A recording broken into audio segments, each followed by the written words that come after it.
La fabrication de l'ennemi. J'avais le projet d'écrire sur cette thématique-là. J'ai trouvé qu'il y avait déjà quelqu'un qui a écrit sur le même sujet, avec le même titre, donc cela devient non nécessaire. Mais l'intérêt pour le traitement de ce sujet reste vivant parce que j'ai aussi ma façon à moi de, de, de créer du contenu en rapport avec cette thématique-là. L'ennemi, bien sûr, c'est ce qui se différencie de l'ami, de l'allié, du proche. L'ennemi, par excellence, celui dont il faut se défier, celui dont il faut se débarrasser, celui dont il faut absolument euh, euh, effacer, nier, effacer, détruire. Donc, la légitimité d'une action de destruction et de mise à mort de se justifie par ce classement-là en ami et en ennemi, en proche et en lointain irréductible, j'entends.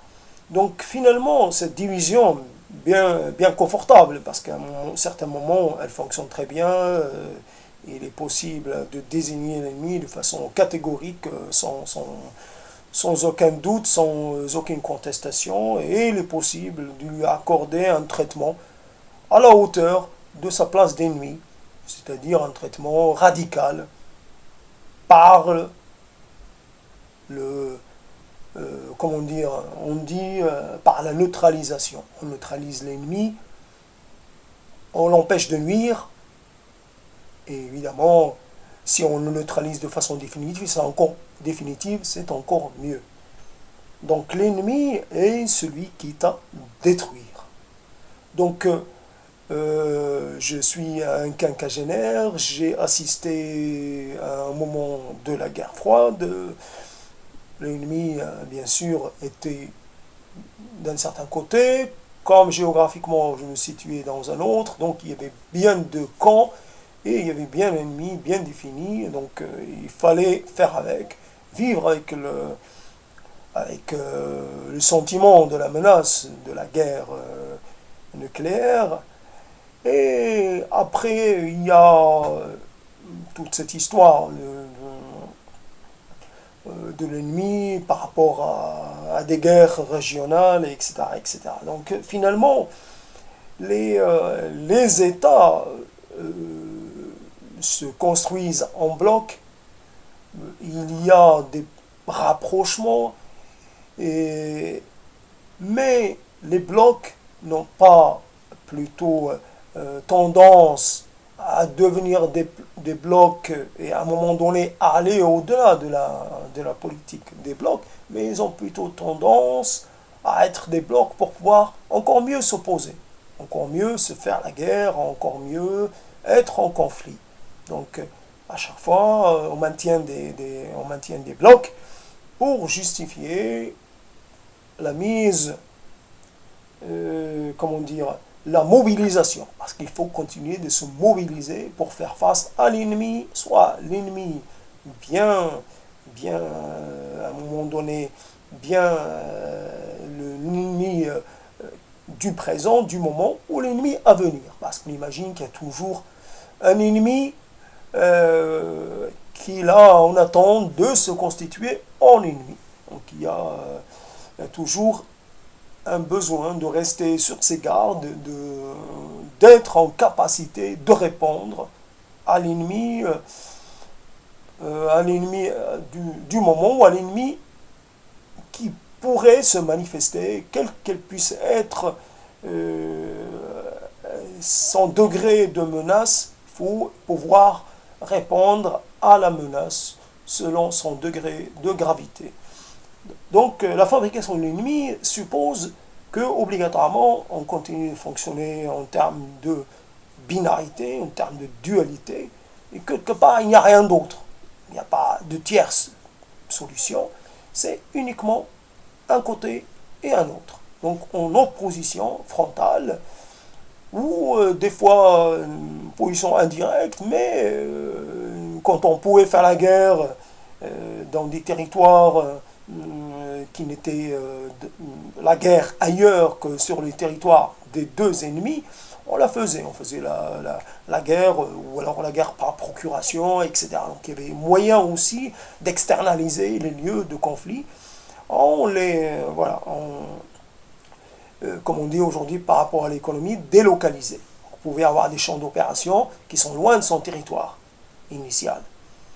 Et les souffrances des peuples, notamment au Mozambique et en Angola, sont sûrement encore bien réelles. Les conséquences n'ont pas été effacées. Il y a bien sûr encore des munitions non explosées qui n'attendent que le moment propice pour faire leur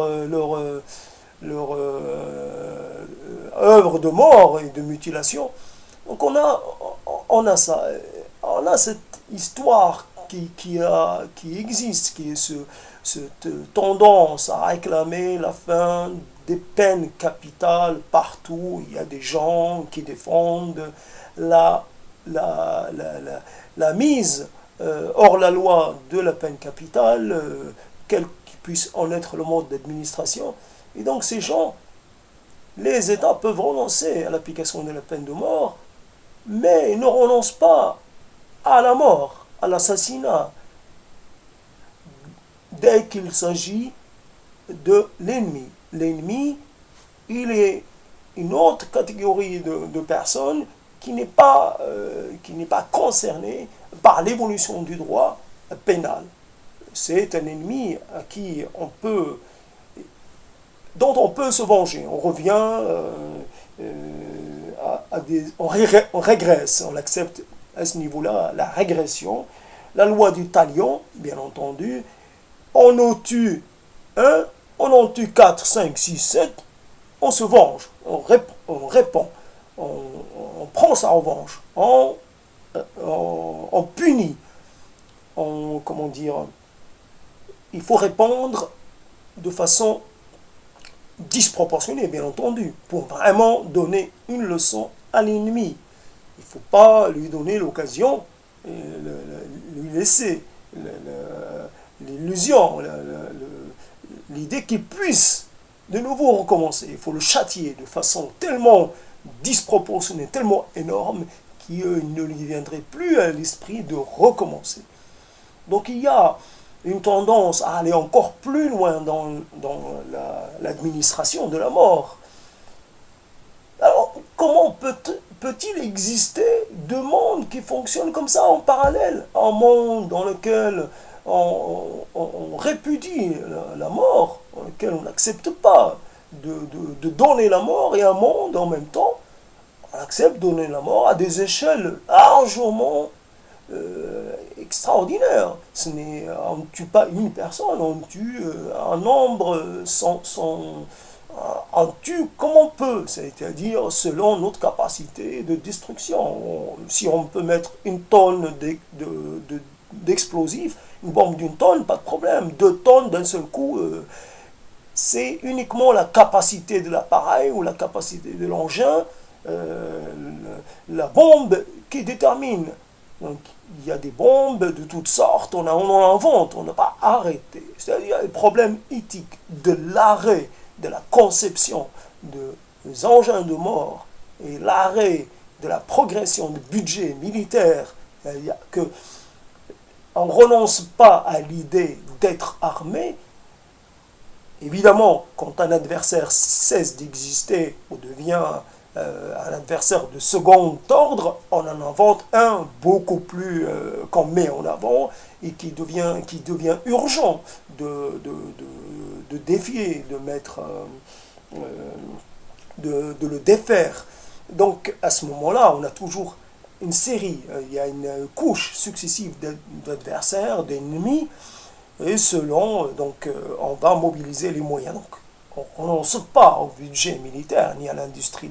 À un moment, on fabrique des engins, peut-être quantitativement, on a peut-être moins d'engins, moins de choses, mais peut-être on accélère la capacité de destruction des engins, et on a on a un raffinement dans toute la science, tous ces étudiants, tous ces aspirants à la science et apportent leur soutien, leur contribution à cette industrie qui paye bien. Et j'imagine à l'époque où on accordait, où l'armée accordait des bourses aux étudiants-chercheurs, ceux qui étaient avec l'armée, évidemment, avaient droit. Alors les autres, ils étaient obligés de se débrouiller comme ils pouvaient. Mais, donc, il y a, après on va dire, les progrès militaires profitent aux civils, voyez l'avion, etc. Qu'est-ce que l'avion nous a apporté réellement?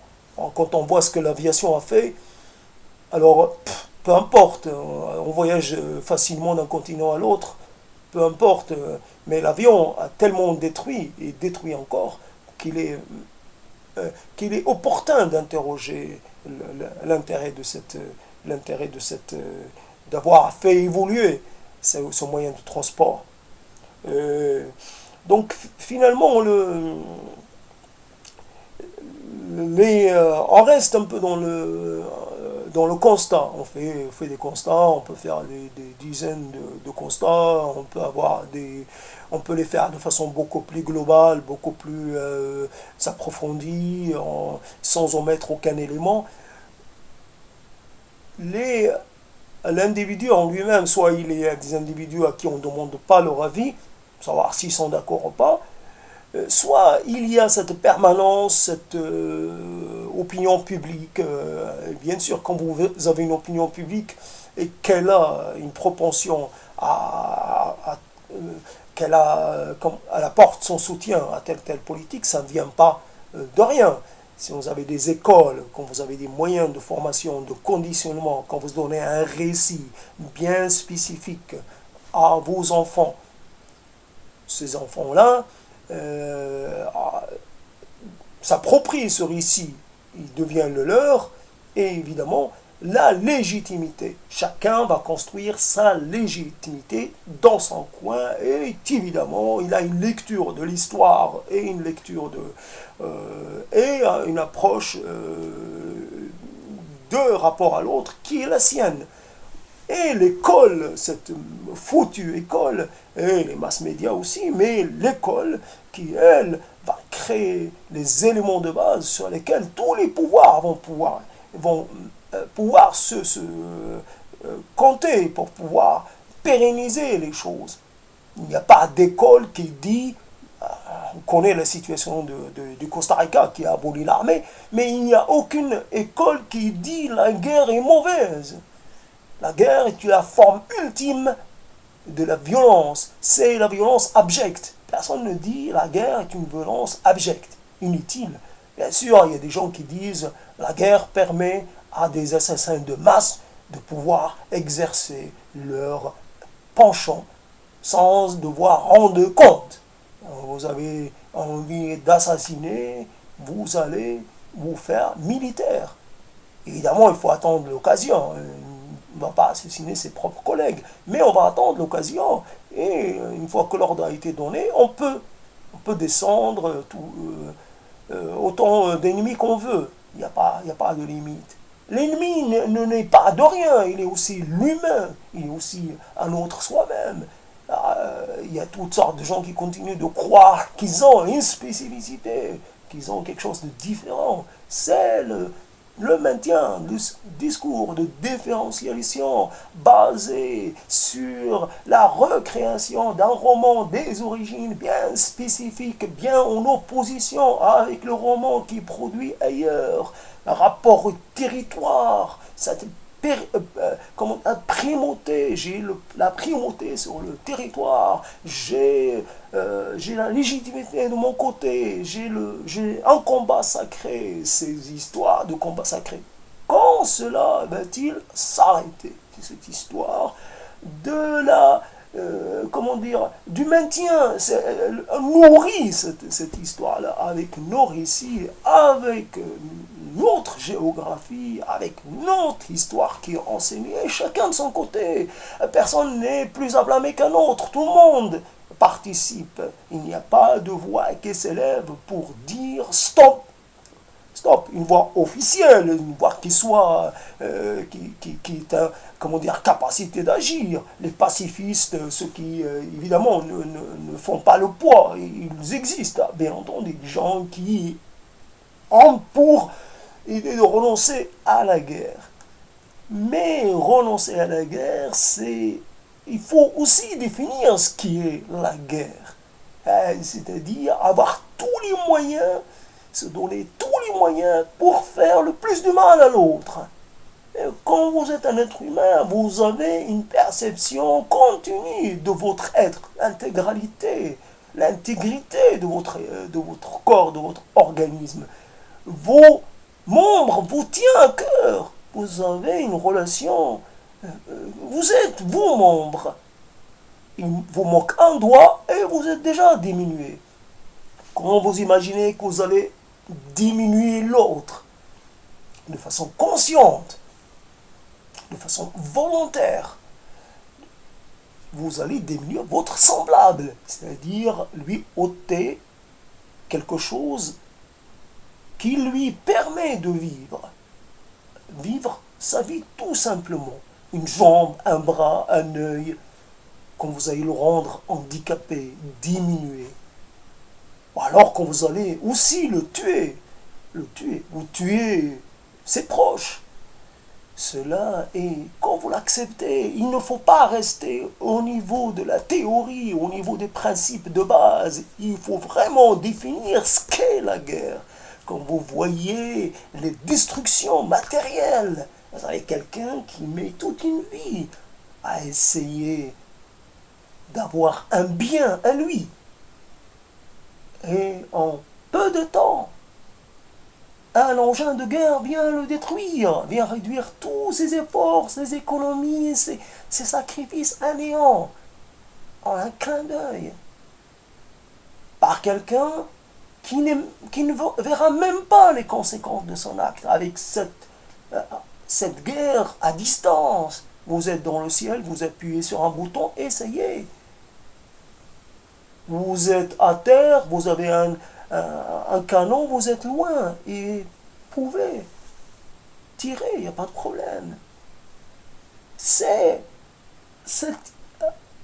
la guerre comme moyen, comme on n'arrête pas de dire, comme moyen aussi de réaliser des objectifs politiques. On croit encore. La preuve, c'est que avant toute négociation, les conflits s'exacerbent.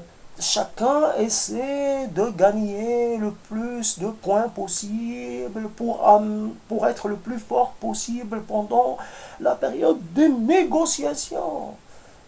Donc, on continue de considérer la guerre comme un autre moyen de faire de la politique.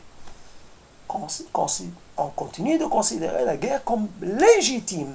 Et donc, l'ennemi, pour faire la guerre, il faut avoir un ennemi bien identifié, un ennemi vraiment avec lequel on ne peut rien faire.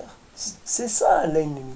C'est l'autre qui est radicalement différent de vous. C'est l'autre qui n'est plus un humain, qui est un humain d'une autre teinte, d'une autre nature. C'est le dénaturer l'autre pour le rendre matière, comment dire, une bombe. Ça vous disperse, ça détruit, ça vous rend, comment dire, à vous émiettes. Voilà, une bombe, ça vous émiette.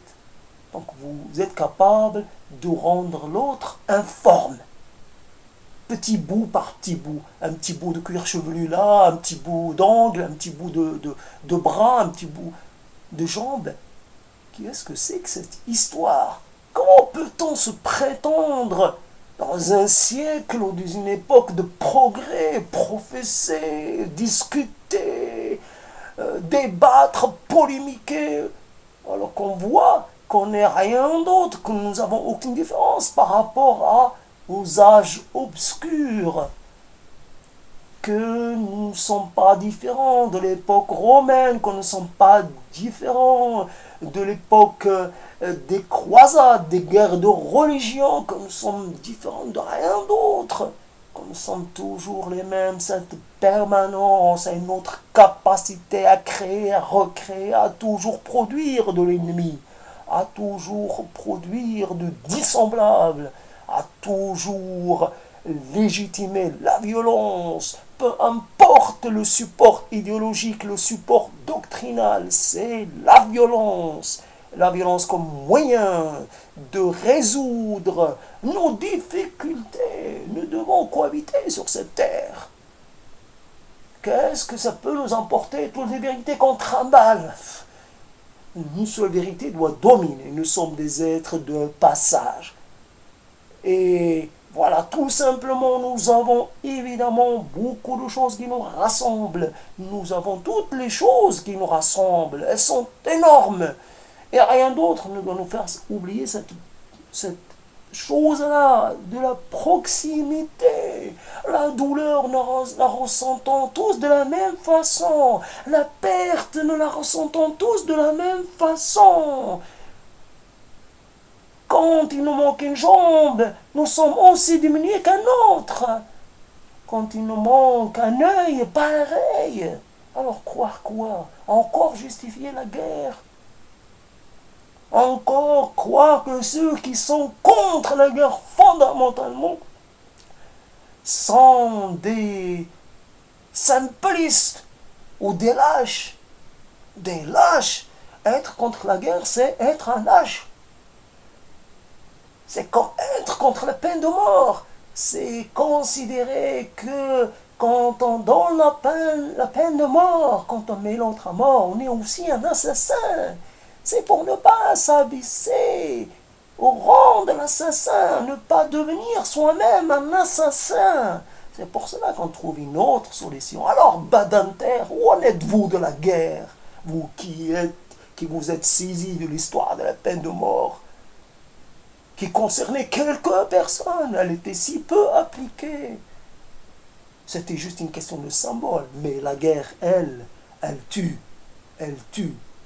Nous créons les conditions de l'émergence d'autres ennemis pour continuer d'autres guerres, pour aujourd'hui et demain et je ne sais plus encore pour combien de temps. Ça, c'est ma contribution, un peu survoltée à ce sujet, mais c'est rien comparé à toutes les souffrances de partout dans ce monde maudit. La souffrance est la seule vérité, le seul horizon. Des êtres qui souffrent, qui font souffrir.